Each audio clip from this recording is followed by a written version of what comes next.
pada saat setelah pelajaran campuran sampah.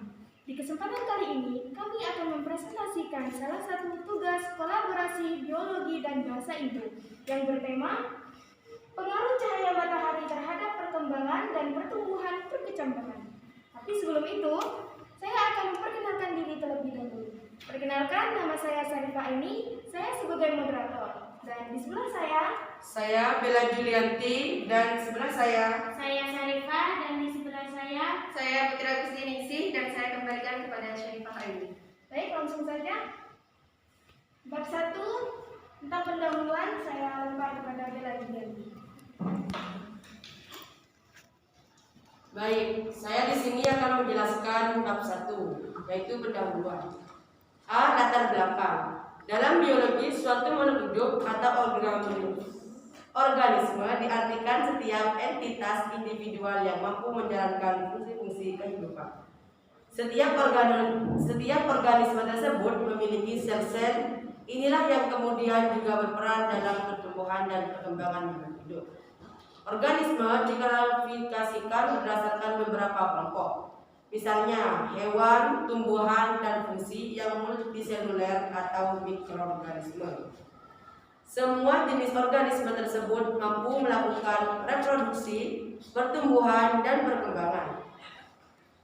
Adapun pula dengan pertumbuhan dan perkembangan itu sendiri merupakan hasil interaksi antara faktor dalam dan faktor luar. Faktor yang terdapat dari dalam antara lain sifat genetik atau yang ada di dalam gen dan hormon yang merangsang terhadap pertumbuhan. Sedangkan faktor luar adalah lingkungan. Potensi genetik ini hanya akan berkembang jika ditunjang oleh lingkungan. Demikian karakter atau sifat yang ditampilkan oleh tumbuhan merupakan gabungan faktor genetik dan faktor lingkungan secara bersama-sama. Perkecambahan adalah proses awal pertumbuhan suatu tumbuhan, terutama pada tumbuhan berbiji. Sebagai tumbuhan, maka dalam perkembangannya pasti akan memerlukan cahaya. Dalam makalah ini akan dibahas bagaimana proses pertumbuhan dan perkembangan tumbuhan, perkecambahan dengan adanya cahaya matahari, dan bagaimana pertumbuhan jika tanpa sinar matahari. Untuk mengetahui secara jelas teori pengaruh cahaya kepada pertumbuhan dan perkembangan kacang hijau, maka kami akan mengadakan penelitian tentang hal tersebut di atas. Sedangkan yang B, rumusan masalah. 1. Bagaimana pengaruh cahaya matahari terhadap pertumbuhan dan perkembangan perkecambahan kacang hijau.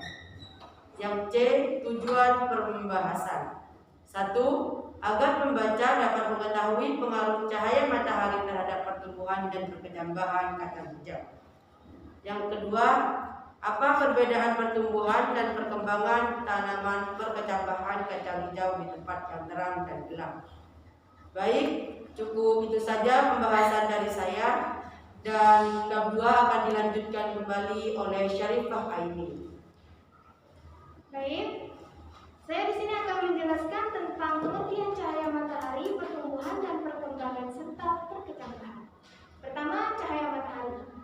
Cahaya matahari merupakan bagian penting bagi kehidupan manusia, terutama untuk mengenali lingkungan dan menjalankan aktivitasnya. Tanpa adanya cahaya matahari, dunia akan gelap pastinya. Cahaya adalah gelombang elektromagnetik yang mempunyai panjang antara 380 hingga 700 nm. Mengutip KBBI, matahari adalah bintang yang merupakan pusat tata surya matahari, memancarkan panas dan cahaya ke bumi dan planet-planet lain yang mengelilinginya.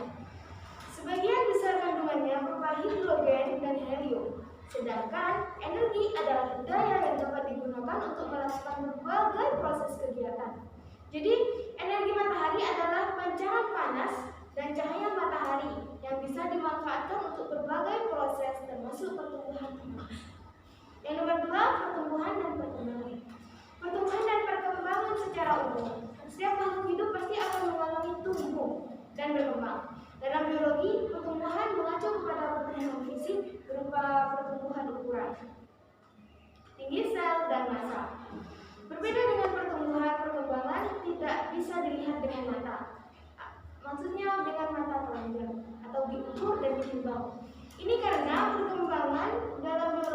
mengacu kepada proses menuju kedewasaan.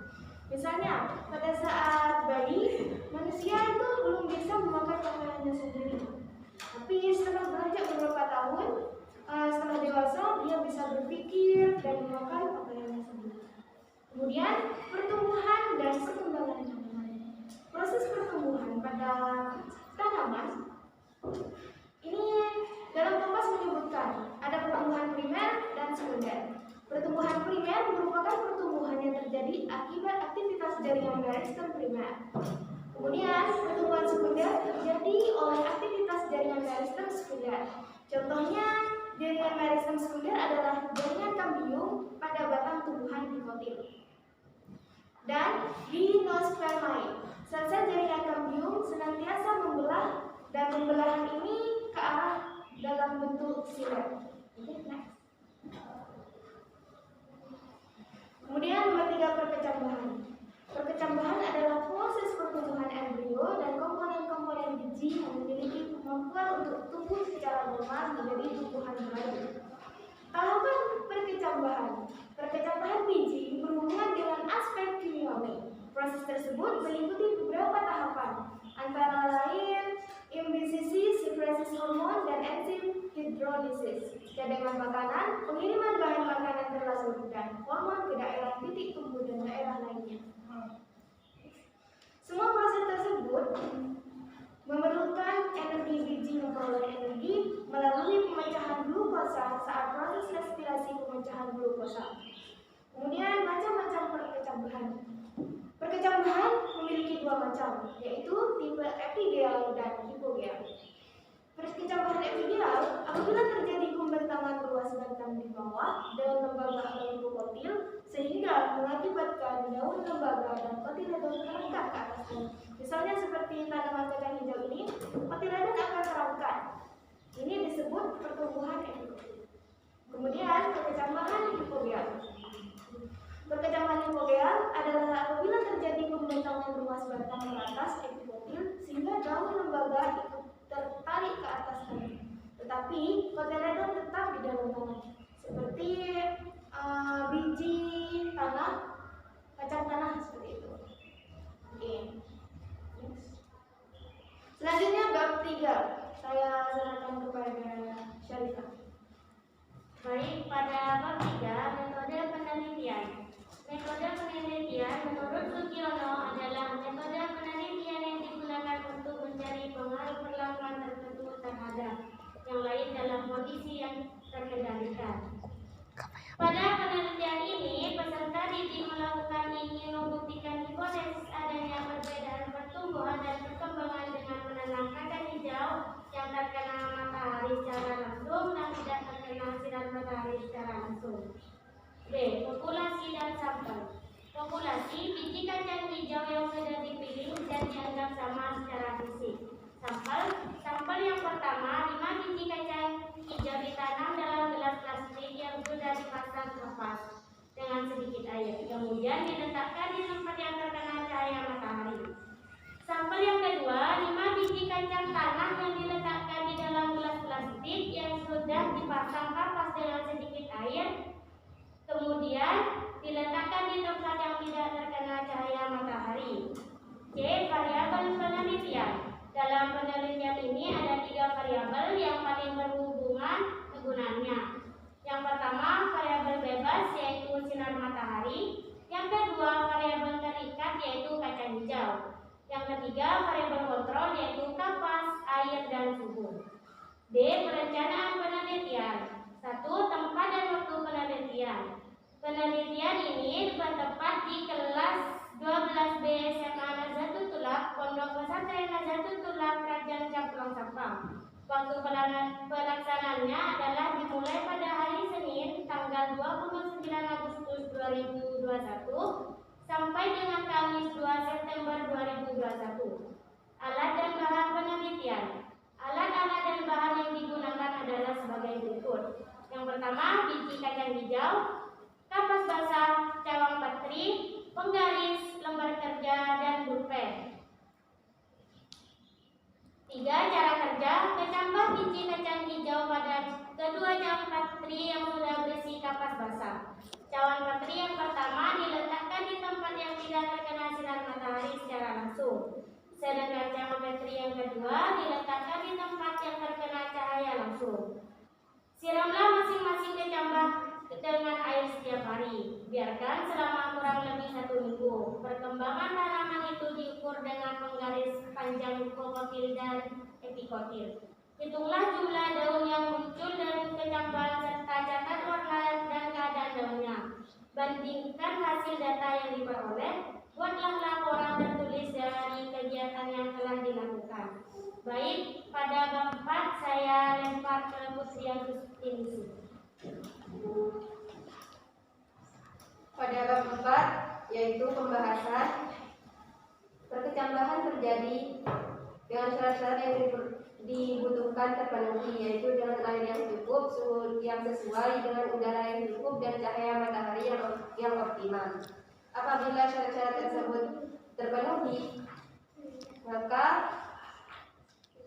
kesempatan kali ini perkecambahan yang kita amati adalah tipe epidial dengan menggunakan biji kacang hijau.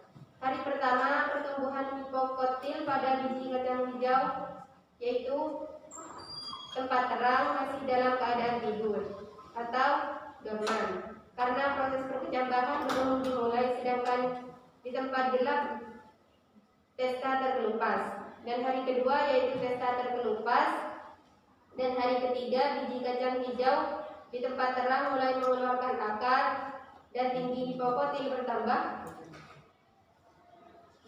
panjang 2,3 cm. Pada hari keempat daun pada tumbuh di tempat terang mulai muncul sebanyak 3 daun. Sedangkan pada keadaan daun dari keduanya belum ada yang melebar, sedangkan panjang hipokotil pada tempat terang bertambah sekitar 4 cm. Pada hari kelima daun pada tumbuh di tempat terang mulai bertumbuh dengan keadaan hijau muda, sedangkan di tempat gelap daun belum berkembang karena kekurangan air, sehingga pertumbuhan pada daun terlambat. Dan pada hari ke-6 daun pada tumbuhan di tempat terang sekitar 4 daun dengan warna hijau dan bertambah lebar 1 cm. Warna daun kuning dan panjang hipokotil bertambah 25 cm. Pada hari ke-7 kecambah di tempat terang mulai tumbuh dengan sempurna, panjang hipokotil bertambah tinggi sekitar 23 cm.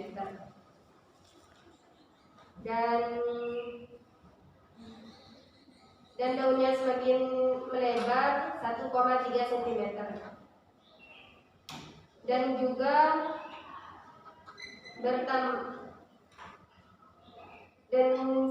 di tempat gelap juga mengalami hal yang sama. Pertumbuhan hipokotil bertambah sekitar 28 cm. Daun juga bertambah sebanyak daun dengan warna yang sudah mulai berubah menjadi hijau. Saya kembalikan kepada Bella Julianti. Baik, di sini saya akan membahas bab 3, yaitu penutup. Jangka kesimpulan. Pertumbuhan hipokotil di tempat gelap lebih cepat dibandingkan di tempat terang. Karena daerah pada tumbuhan yang sedikit mendapat cahaya akan terjadi penumpukan hormon auksin yang dapat mempercepat atau merangsang pertumbuhan tumbuhan, sehingga apabila tumbuhan berada di tempat gelap akan terjadi etiolasi. Yang dinamakan etiolasi adalah pertumbuhan yang sangat cepat pada tempat yang kurang cahaya ataupun gelap. Saya kembalikan lagi ke moderator. Baik, atas presentasi kami, apakah ada pertanyaan? Ada, saya mau bertanya. Bagaimana pengaruh cahaya terhadap pertumbuhan tumbuhan? Cahaya merupakan faktor terhambat bagi tumbuhan. Jadi, apabila tumbuhan diletakkan di tempat yang gelap, maka pertumbuhannya itu akan semakin cepat dibandingkan pertumbuhan yang ditaruh di luar cahaya. Apakah sudah mengerti? Baik, kami rasa cukup sekian dalam mengenal pengaruh cahaya terhadap tumbuhan dan perkembangan tanaman kacang hijau. Tentunya bahan masih banyak lagi yang yang harus diperbaiki. Kita perlu banyak masukan, sharing atau kritikan dari kalian. Maka dari itu, kami dengan senang hati membuka lebar atas saran atau kritikan dari kalian. Baik, kurang lebihnya kami mohon maaf. Kami kelompok 7 undur diri. semasa